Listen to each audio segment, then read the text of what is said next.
Hello guys, good morning. This is Kiran और स्वागत है आप सभी का मेरे यूट्यूब चैनल सरकारी नौकरी अपडेट पर, जहां मिलती है आपको सारी भर्तियों से रिलेटेड अपडेट। और अगर आप मेरे चैनल में पहली बार विजिट कर रहे हैं तो चैनल को सब्सक्राइब कर लीजिए, बेल आइकन को प्रेस कर लीजिए ताकि मेरी वीडियो की सारी नोटिफिकेशन आप लोगों तक पहुंच सके। और जैसा कि आप सब भी जानते हैं कि अपन ने रीट में जो साइकोलॉजी वाला पोर्शन है उसकी रिविजन वाली क्लासेस चला रखी है, तो उसी को आज अपन कंटिन्यू करने वाले हैं।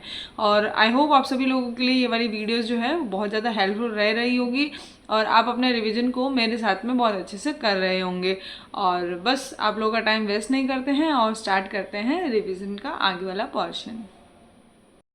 ओके तो आज अपन पढ़ने वाले हैं अधिगम, और इस वाले पोर्शन से आपके बहुत सारे क्वेश्चन आते हैं और इसके बेसिस पे आपके बहुत सारे जो अदर सब्जेक्ट के क्वेश्चन है वो भी बहुत सारे सही हो जाते हैं। तो अपन स्टार्ट करते हैं इसको पढ़ना। तो अधिगम को क्या बोलते हैं अपन? लर्निंग का मतलब क्या होता है? सीखना। और सीखना कैसा? व्यवहारों में परिवर्तन कौन सा? जो स्थायी परिवर्तन होता है वो। ठीक है, जैसे आप कोई भी चीज़ सीखते हो तो आपका जो व्यवहारों में चेंज होता है, और जो चेंज होता है वो कैसा होता है? परमानेंट चेंज होता है उसके लिए। ठीक है, और इनके जनक कौन थे? थॉर्नडाइक थे।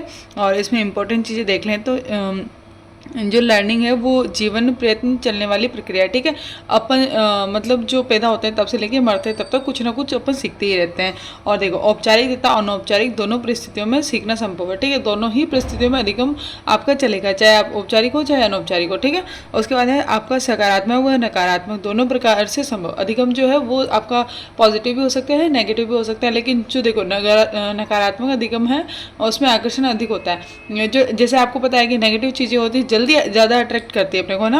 और इसमें क्या हो जाएगा? समायोजन बनाए रखने के लिए सकारात्मक अधिगम को स्थायी रखना पड़ता है। ठीक है, तो बैलेंस आउट करने के लिए अपन क्या करते हैं? सकारात्मक अधिगम भी बनाए रखते हैं। ठीक है, इसके बाद आ जाते हैं अपन अधिगम के पद या सोपान बोलो या फिर चरण बोलो। ये बहुत इंपॉर्टेंट है, इसमें से क्वेश्चन बन जाता है। ठीक है, आपको पूछ लेंगे कि जैसे 4 ऑप्शन दे दिए, बोल दिया कि इनमें से इसका अधिगम का कौन सा पद नहीं है, उस टाइप का क्वेश्चन बन सकता है। तो देखो, सबसे पहले होनी चाहिए अपने पास अभिप्रेरणा होगी तो विभिन्न क्रियाएं होगी। अपन कोई काम करेंगे तो क्या होगा? बाधाएं होगी। तो उसके लिए अपने को फिर क्या बोलते हैं, पुनर्बलन की जरूरत पड़ेगी। और उसके बाद आप ये सब काम करोगे तो आपको अनुभव भी प्राप्त होगा, और अनुभव के बाद में आपके पास क्या होगा? लक्ष्य आपको प्राप्ति होगी। ठीक है, और उसके बाद देखते हैं तो प्रकार कौन से 3 प्रकार के कौन से? वाचिक, आप इसको वाचिक बोल लो या फिर आप इसको शाब्दिक बोलो। ठीक है, दोनों एक ही बात है। उसके बाद है आपका समस्या समाधान, और उसके बाद है आपकी गतिक, है ना। 3 प्रकार हो गए। अब देखो इनके क्षेत्र कौन से हैं? ज्ञानात्मक, भावात्मक और क्रियात्मक, 3 क्षेत्र रहने वाले हैं। तो ज्ञानात्मक किसने दिया था? डॉक्टर BS ब्लूम ने दिया था। और इन्होंने कब दिया था? 1956 में दिया था। अब ज्ञानात्मक के अंदर क्या आता है? तर्क आता है, विचार आता है, विश्लेषण आते हैं, आपकी व्याख्या आती है, समस्या समाधान, ये सारी चीज़ें किस में आ जाएगी? आपकी ज्ञानात्मक के अंदर। भावात्मक है, भावात्मक किसने दिया था? क्रेथवॉल ने दिया था। कब दिया था? 1964 में दिया था। और इसके अंदर आपकी जितने भी संवेग हो गए, अपनी भावनाएं हो गई, आपकी मूल प्रवृत्तियाँ, वो सब चीज़ें किस में आ जाएगी? आपकी भावनात्मक। देखो, ज्ञान को आप ज्ञान से जोड़ लेना, और भावनाओं को आप अपने इमोशन से जोड़ना ना। और क्रियात्मक मतलब खेल कूद और ये सब चीज़ें जो क्रिया होती है वो सारे इसमें आ जाएंगे। क्रियात्मक किसने दिया था? सिम्पसन ने दिया था। और कब दिया था? 1969 में। और इसमें क्या है? दौड़, फुटबॉल और ये सारी चीज़ें इसमें आ जाएगी।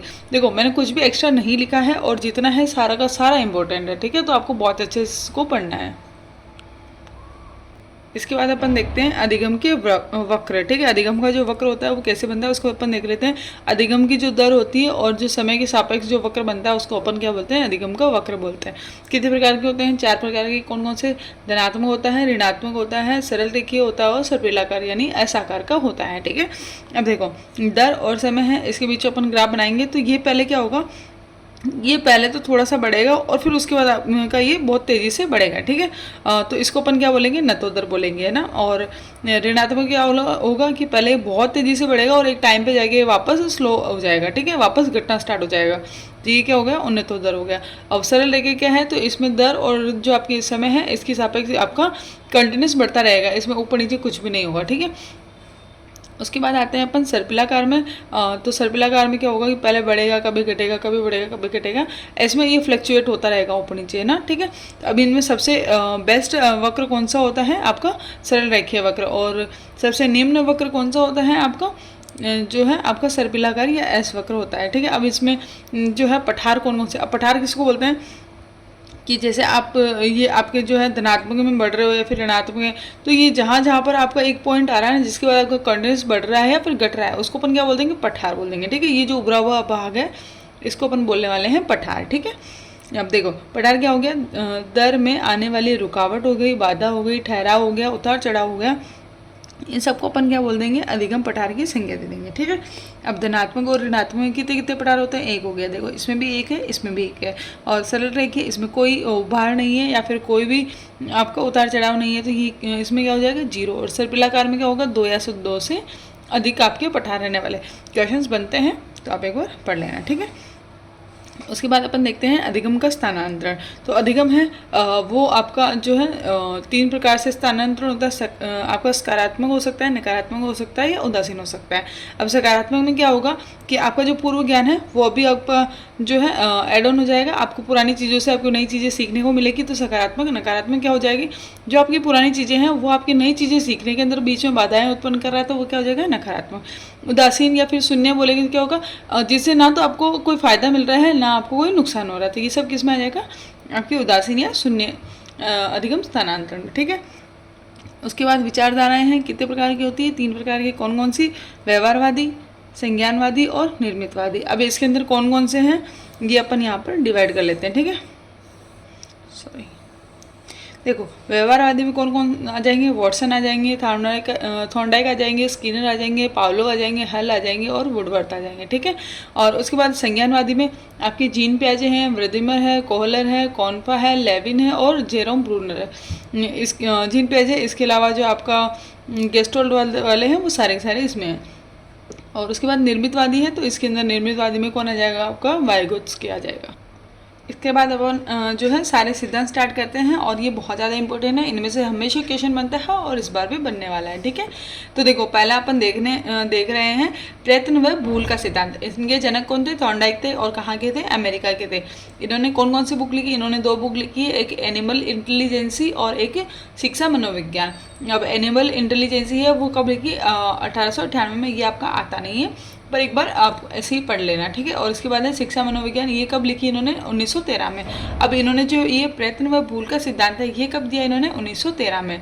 अब इन्होंने प्रयोग किसके ऊपर किया, भूखी बिल्ली पर किया, जिसका नाम क्या था, लिएना। ठीक है, इसके बाद इन्होंने उद्दीपक क्या रखा, उद्दीपक क्या रखा इन्होंने, मछली या फिर मांस का टुकड़ा इन्होंने उद्दीपक के रूप में काम में लिया। ठीक है, अब देखो प्रयोग परिस्थितियाँ क्या थी, इन्होंने भूखी बिल्ली ली, उसको एक बॉक्स में यानी उलझन बॉक्स या फिर आप पजल बॉक्स बोल लो, इसके अंदर इन्होंने बंद किया, और फिर उसके सामने मछली और मांस का टुकड़ा रखा, और उसके बाद उसको क्या करना था, एक जो बॉक्स था मतलब जो पिंजरा था उसके अंदर एक लीवर था, उसको प्रेस करना था, और उसके बाद ये मछली और मांस का टुकड़ा जो भी है ये उसके पास आ जाना था। ठीक है, तो इसने लीवर को दबाया, मतलब उद्दीपक तो ये अपना हो गया, और उसके बाद उसने अनुक्रिया क्या की, उसने लीवर को दबाया, और उसके बाद उसको क्या हो गया, भोजन की प्राप्ति हो गई। ठीक है, तो ये शायद उसने 24 टाइम्स किया था, मुझे एग्जैक्ट याद नहीं है ना, 24 टाइम्स इसने ये किया था। ठीक है, और उसके बाद इसके उपनाम पढ़ लीजिए, क्योंकि बहुत सी बार ये वाला नहीं देकर और ये पूछ लेते हैं कि इसके उपनाम में से कौन कौन से इसका उपनाम है या फिर कौन कौन सा इसका नाम है, वो आपको दे देते हैं। या फिर जैसे ये प्रयत्न भूल सिद्धांत नहीं दिया, उन्होंने बोल दिया कि उद्दीपक अनुक्रिया सिद्धांत है, या फिर एसआर थ्योरी ये किसने दी, ऐसे करके क्वेश्चन आपका आ जाता है। ठीक है, तो इसके उपनाम रहने वाले हैं आपके उद्दीपक अनुक्रिया सिद्धांत, या फिर कह लीजिए आप एसआर थ्योरी। ठीक है, उसके बाद अपन देखेंगे बहु प्रतिक्रिया का सिद्धांत, उसके बाद पेशी अधिगम का सिद्धांत, और अधिगम का ठोस सिद्धांत, चयन व संबंध का सिद्धांत, और संबंधवाद का सिद्धांत। ठीक है, तो आपको ये उपनाम भी याद रखने हैं, इनके अंदर से ये जो ऊपर के 4 हैं ये ज़्यादा इंपॉर्टेंट है। ठीक है, इसके बाद इसमें महत्वपूर्ण बातें अपन देख लेते हैं। तो इसमें क्या रह जाएगी कि ये जो सिद्धांत है ये ओनली जो प्राथमिक कक्षाएं हैं उनके लिए उपयोगी है। ठीक है, और इसके अंदर जो है अधिगम की दिशा है वो शरीर से मस्तिष्क की ओर चलती है। ठीक है, और ये जो है ये अंश से पूर्ण की ओर सूत्र का पालन करता है। ठीक है, इन्होंने क्या दिया, 8 नियम दिए, इनमें से कौन से, मूल तो 3 हैं और गुण कितने हैं, 5 है। अब इन्होंने पहला दिया तत्परता का सिद्धांत, अभ्यास का सिद्धांत और मूल प्रभाव का नियम, मतलब नियम बोल लीजिए, तत्परता का नियम, अभ्यास का नियम और प्रभाव का नियम। अब देखो तत्परता क्या होती है, तत्परता होती है कि अपन को किसी चीज़ को सीखने की कितनी जल्दी है, वो हो जाएगी तत्पर। आप किसी काम को करने के लिए तत्पर रहते हो, वहाँ से आप समझ सकते हो। अभ्यास क्या होता है, किसी चीज़ को बार बार करना। ठीक है, प्रभाव, और अगर आप किसी चीज़ को बार बार करोगे तो क्या उसका क्या इफेक्ट आपके ऊपर छूट जाएगा, तो वो हो गया आपका प्रभाव। ठीक है, और ये है, ये बस आपको नाम याद रखने हैं। बहुप्रतीक है, बार बार किसी चीज़ को करना, आंशिक यानी आंशिक छोटे छोटे चीज़ें करना, और आत्मीकरण, ये सब आपको बस नॉर्मली याद रखना है। इनको इनमें से क्वेश्चन आता नहीं है, बस इनके नाम आ जाते हैं। कभी आ जाए कि गुण जो है ये कौन कौन से हैं, तो इनके नाम याद रखने, वरना इन तीनों में से आपका एक क्वेश्चन आपका आता ही हमेशा। इसके बाद चलते हैं अपन सूझ व अंतर्दृष्टि का सिद्धांत। ये किन्होंने दिया था? कोहलर ने दिया था। और कब दिया था? 1920 में दिया था। इन्होंने किस पे प्रयोग किया था? चिंपांजी पे, जिसका नाम क्या था इनका? सुल्तान। बहुत से बार नाम पूछ लेते हैं कि इनका नाम क्या था, ठीक है। उसके बाद इन्होंने उद्दीपक क्या रखा था? केले का गुच्छा रखा था, ठीक है। और इन्होंने बुक क्या लिखी थी? गेस्टाल्ट साइकोलॉजी इन्होंने बुक लिखी थी, ठीक है। ये जो कोट लेविन और ये सब थे, इन्होंने सबने मिलकर ये वाली बुक लिखी थी, ठीक है। और इन्होंने कुल कितने प्रयोग किए? 4 प्रयोग किए। और वस्तुएं कौन सी थी? 2 थी, एक तो छड़ी थी और एक आपका जो है बॉक्स था, ठीक है।